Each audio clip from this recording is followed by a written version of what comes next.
He's low on fees, big on diversification, and gives us straight talk on a simple way to invest. Today on MoneyTrack, hear from one of the most respected investment experts and learn why he believes his style of investing is alive and well. MoneyTrack is made possible by the Investor Protection Trust. The Investor Protection Trust is a nonprofit organization devoted to investor education. Over half of all Americans are now invested in the securities markets, making investor education and protection vitally important. Since 1993, the Investor Protection Trust has worked with states across the country to provide the independent, objective investor education needed by all Americans to make informed investment decisions. This is MoneyTrack with Pam Kruger and Jack Gallagher. Bringing you real stories and real experts to show you what works and what doesn't work when it comes to investing your money. This is MoneyTrack. Ooh, thanks. You're very welcome. No donuts? No donuts today. Hi, everybody. Welcome to this special edition of MoneyTrack. I'm Pam Kruger. And I'm Jack Gallagher. In case this is your first time watching us, our program is about investing and protecting your money. You know, we all have different styles when it comes to handling our serious money, especially decisions we have to make about investing. Right, but there are certain basics. We call them the fundamentals, and those are things that just seem to work over and over again. And that's what we're here to explore. Now, on today's show, we're going to hear from the legendary John C. Bogle. Pam sat down with John Bogle and had quite a conversation about investing. You know, it was sort of a what's it all about and where do we go from here kind of talk about investing in the stock market. That's true. You know, I'm just sitting here thinking that I've been in the investing world since I was in my early 20s. Wow. So that would be what, Pam? 2 or 3 years ago? Very nice. Thank you. Truth is, I just got my AARP card. And Look you know at you. what? I'm not embarrassed to admit it. I'm saying it out loud. I'm 50. Well, you look great. What? You look great. What? Might want to have your hearing checked, though. Just Now, like hearing that. I do not have the financial background that Pam has, so I'm here to make sure that the jargon, the lingo don't get out of control. In other words, if I understand what we're talking about on the show, then everybody else will too. And as always, Pam's dog Chloe is here while we're taping this show. She's 7 years old, smart as a whip. Really, watch this. Come here. Chloe, 7 times 0. See, she didn't do anything. The answer's nothing.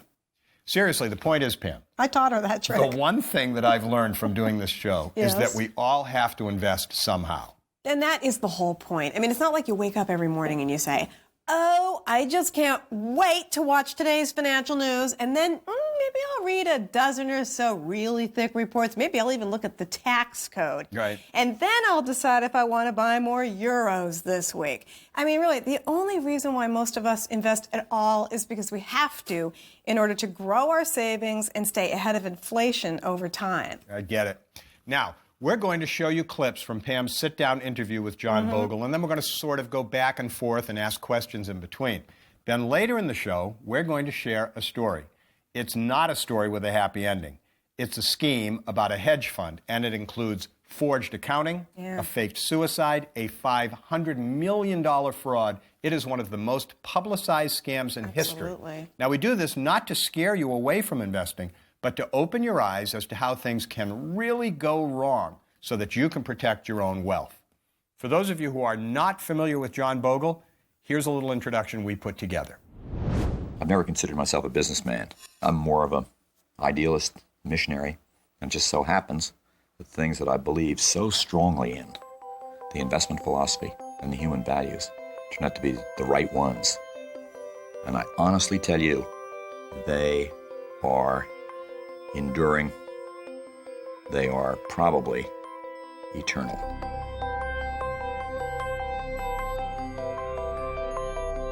Over John Bogle's 58-year career in the financial markets, he's been an advocate on the side of ordinary American investors.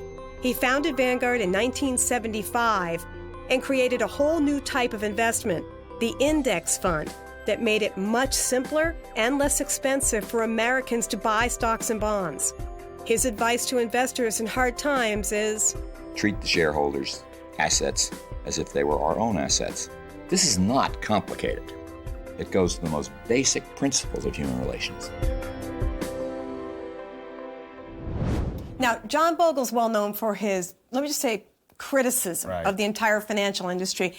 The fees that mutual funds charge, the financial advisor fees, the lack of integrity and oversight really on the entire part of Wall Street. And those are his biggest complaints. Right. Well, and because of that, he's really considered the champion of the small investor, isn't he? He really, really has earned that title because he believes, again, that the fees that the financial services industry charges ordinary investors are just too high, and that those costs, especially over time, eat away at the returns. And by the way, I first met John C. Bogle about 20 years ago when I interviewed him back then. And for this sit-down interview, he's so sweet. He insisted that I call him Jack. Oh, yeah, just like me. So let's run the clip from your interview where Jack Bogle talks about Wall Street. Too much overreaching, too much greed, too much lack of awareness of risk, too much financial engineering, making numbers look better than they are. And then I go from there, from the financial sector to business itself, where any aspect of professional behavior and professional conduct and the ethics that go with the role of a professional have been reduced greatly, if not abandoned in many cases, in favor of business, business, business. And the problem with Wall Street is, frankly, if they have to blow themselves up with their own dynamite, that suits me just fine. But I don't like a lot of innocent victims out there that did nothing to create this mess and are paying an extreme financial and personal price. It is not fair, and it is not right, and it is not just.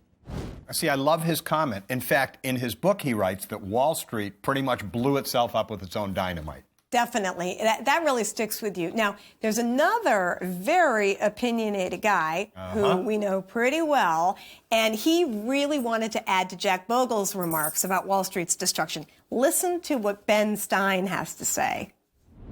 It's not so much that they blew themselves up with their own dynamite. Nobody would care if they blew themselves up with their own dynamite. They blew up the rest of us with their dynamite. They blew up the rest of us with the dynamite that they were using, playing with, and for which we were paying them stupendous sums of money. I mean, the losses based upon Wall Street's miscalculations and mistakes and just plain theft have been almost unimaginable. To the point that they literally have ruined the retirement prospects of an entire generation and wrecked the peace of mind of a very large part of the world. That's Ben. Now, I know you also asked John Bogle about something really critical at this point, and that is trust and confidence in the market moving forward. Right, absolutely huge. And not surprisingly, he says that for capitalism to work and the markets to function properly, there has to be rules. And by the way, John Bogle sees the glass as half full and not half empty, and I think that's good to know. Let's take a look. We need new rules. We need to reform capitalism.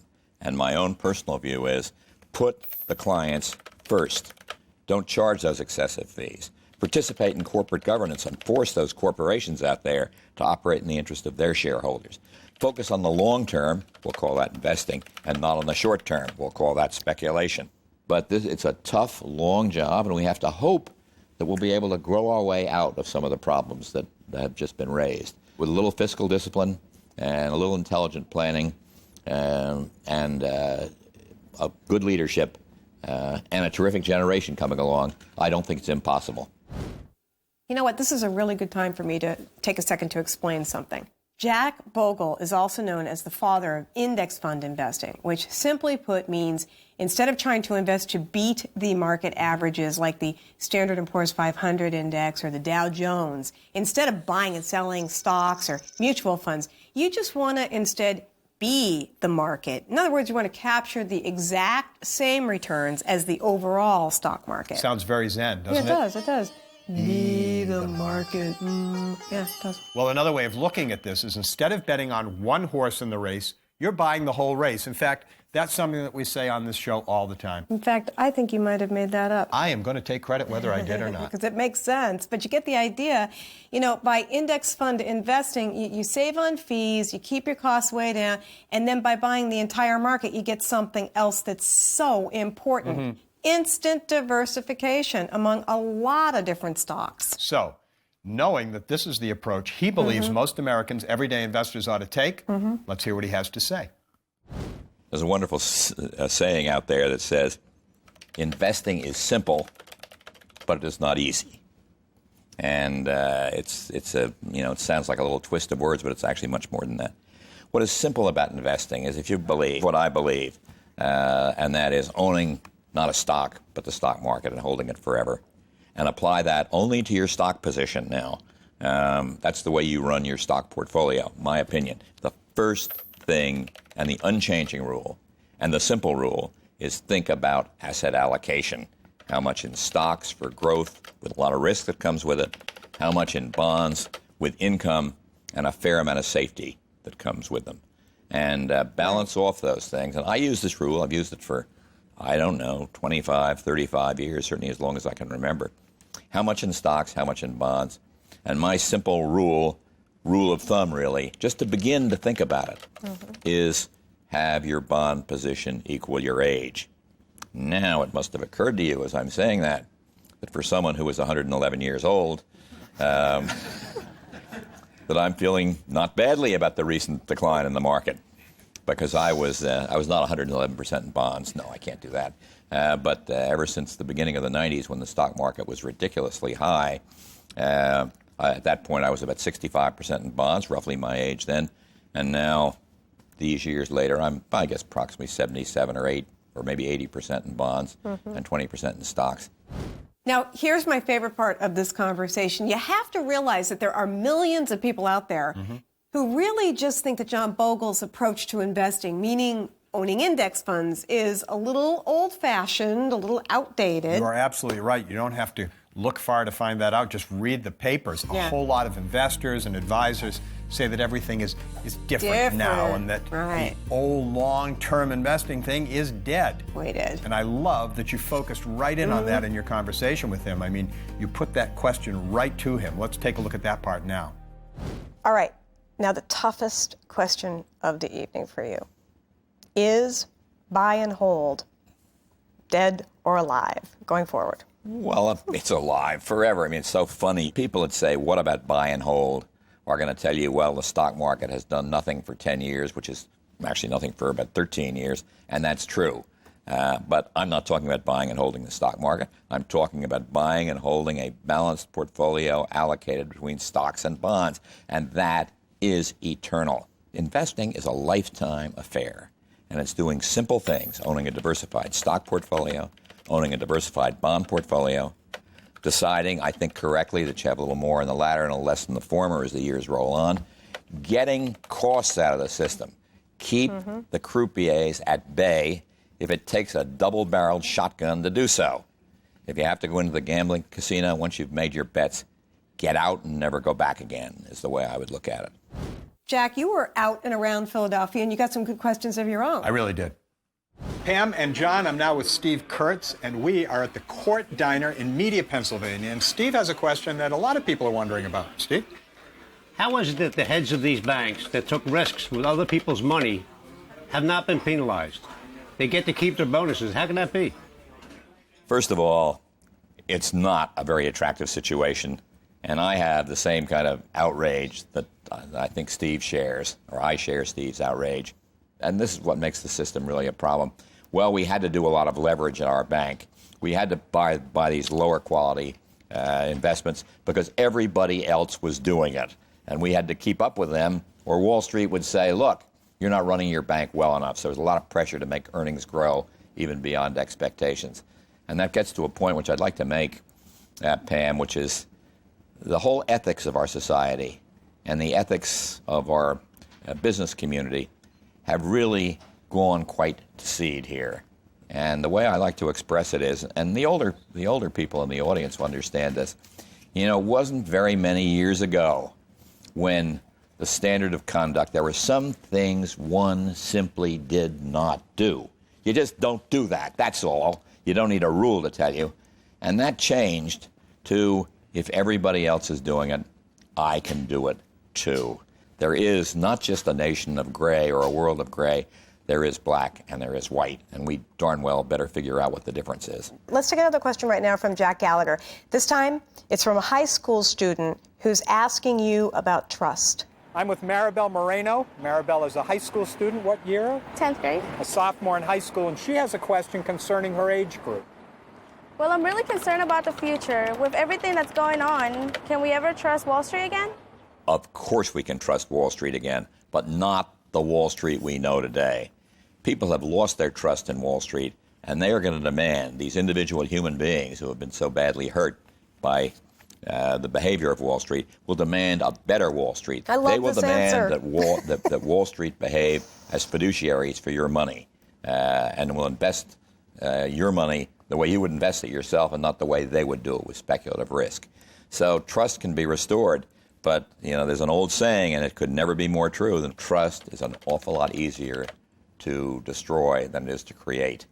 Creating or restoring trust is a long-range proposition, and Wall Street was able to destroy it in a matter really of months, from the middle of 2007 to, say, September of 2008. It took a year and a quarter for that trust to be destroyed. Wow. Jack, were you surprised that that particular trust question came from a high school student? What I found out is that it shows you everyone is concerned about this. This is not a retiree issue or a middle-aged issue. Everybody's concerned. True. And I have to tell you something. John Bogle is such a good sport. Watch this when he's saying goodbye to me at the end of the show. This is too cute. I want to thank you so much for taking the time to be with us today. And one more thing. Booyah! Thanks. Well, you just heard from one of the most famous investment experts of our time, and as you can see, and as you heard, his philosophy is it's just pretty simple when you get right down to it. And now we're going to share a story about a group of very sophisticated investment managers who ran a hedge fund. Now, their investment strategies became so complicated, so arcane, that at the end of the day, everybody lost. It happened a few years back, but it became known as one of the biggest hedge fund frauds in history.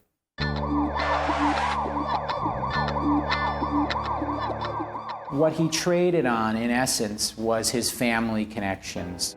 He came from a long line of super successful businessmen with plenty of connections to the super rich. A $32,000 a month mansion rented from Donald Trump, Sam Israel seemed to have it all. At least that's what the clients who invested in his $450 million hedge fund thought. Samuel III was a grandson of a New Orleans titan who built a family-owned commodities business. His grandfather's company sold for $42 million back in 1981. Sam started his career on Wall Street in 1982 as a messenger on the floor of the New York Stock Exchange. He eventually worked his way up to trader.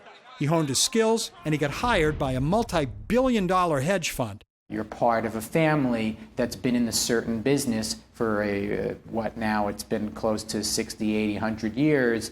Most people are going to give you their ear at that point. So in 1996, he left his successful job to start his own firm with two friends. They called it Bayou Management Group. The name was a play on his hometown of New Orleans. He used his well-heeled contacts and deep Rolodex to pitch investments in the secretive world of hedge funds. If you're going to invest in a hedge fund, there's really not much transparency. So you're really taking more risk because you really don't know what the manager's going to be doing. Bayou did right by their clients until 1998, when they claimed big profits that were actually losses. He decided to stop telling his clients he was losing money and started creating false statements showing these consistent returns. He decided to create a fake accounting firm to audit the hedge fund. But when one client asked to withdraw his $53 million, the money wasn't there. This was the first sign that Bayou's precarious house of cards was about to fall. If someone wanted to get out, they would just take one person's money and pay somebody else. But not this time. The pyramid began to crumble, and in May of 2006, Bayou Hedge Fund filed for bankruptcy.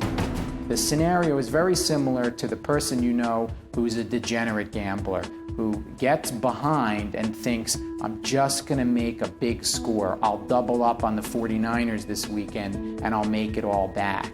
As it turns out, Bayou built more than $400 million from investors over 7 years. These victims were part of one of the largest hedge fund frauds in history. Bayou itself and Sam Israel was really the first big nationally or internationally known hedge fund Ponzi scheme. In April 2008, Sam pled guilty to lying about investment results and creating a phony auditing system. He was ordered to forfeit $300 million, and he was sentenced to 20 years behind bars. But incredibly, he was released on bail. The stranger part was when he was supposed to report to jail that he was actually driving himself to jail as opposed to someone else sending him to jail, and that's when he did his legendary maneuver. Instead of reporting to federal prison, police found his SUV abandoned on a bridge over the Hudson River with the words, "Suicide is painless," written in the dust on the hood. Car keys and a bottle of pills were on the front seat of the car, but the cops easily saw through the hoax, and they began an all-out manhunt for Israel. It was a big story when he stole all the money, but the story just blossomed when he faked his suicide because, you know, that's like a made-for-TV movie. For more than a month, a nationwide manhunt turned up empty. No one could find the elusive Sam Israel. He ended up going up to Massachusetts, and he was living in an RV, and his mother actually convinced him to turn himself in, and he pulled up to a police station in Massachusetts on a scooter, on his cell phone. Israel had been hiding with his longtime girlfriend, Deborah Ryan, who was also arrested for aiding and abetting a fugitive. Sam's run from the law added years on top of his initial 20-year sentence. But one question remains. Why didn't Sam Israel just operate a legitimate hedge fund? In his own words, he wrote, "I cheated my investors because I was too afraid to admit my failure. I did not want the world and my family to see me as a failure." And what about the victims in this case? The investors should probably get about 50 cents on the dollar back, and for a big Ponzi scheme like this, that's a pretty good recovery. Well, recently Israel's lawyer asked an appeals court to have him resentenced due to a conflict of interest with the original sentencing judge, and I am sure that he's hoping to lighten his 20-year sentence in the process. Huge story. Well, I think we're just about out of time. Do you know how I can tell we're out of time? How? Because Chloe's giving me that look that either says I need a walk or I need a treat. See the look? Yeah, I see the look, but I don't know how you can read that. But I know, believe me, it's but been I'll a tell while. you, it's all about the dog, isn't it? I mean, really, let's just be real here. But let's just take a second here before we go and roll through what we have learned today from John C. Bogle. Can I take a stab at this first, please? Please. Okay. I know that I learned that oversight and integrity within the financial system are critical for capitalism to work. Now, free markets work great when everybody plays by the same rules. And one of the biggest takeaways for me was to hear John Bogle say that buy and hold as an investment strategy is still alive and well in America. But it does require that we all learn the real meaning of asset allocation and diversification. And if you are unclear on what that means, just head to our website. I'm going to give you the address in just a second. Finally, after seeing with your own eyes how some very highly regarded hedge fund managers wound up behind bars, maybe you have to ask yourself if complex and sophisticated is really the better strategy when it comes to investing your money. John Bogle doesn't seem to think so. That's true. So now let's ask our own MoneyTrack mascot, that would be Chloe, to grab hold of our web address. There she is. Look and see. Look at That's her. a new trick. She just, there's our web address. Good girl. That's where you can see my entire conversation with John Bogle. And we will have very clear and simple explanations of all the key terms that we used on the show today. Such as asset allocation and diversification. And we're going to toss in words like booyah. Everything that we've talked about today, we'll explain We'll tell you the genesis of booyah. That's right. Remember, that's MoneyTrack.org, folks, please. Thanks for watching, everybody. We'll see you next time. And booyah, Pam. Big old booyah back. Oh, a big old booyah. How about that? I wasn't expecting that. That's very nice. Thank you very much. All right. What do you say we give Chloe some food now? I think she deserves it. She's done a heck of a job pulling that address across the screen. It's a lot of hard work. 20 Mule Team Chloe. Chloe, come, love. Come to Mama. What? Mi amore. That's just frightening. Well, Pam and John, we are now at the Court Dinah in Meat Dinah. You tell the Boston accent there came through. You're playing this. You're playing. 15 takes to get that first one. We'll be here long after midnight. Love is in the air every time I turn around. Hey, number 7, everybody. This week, number 7 is Pam. I want you to start the applause again. That would sound nice.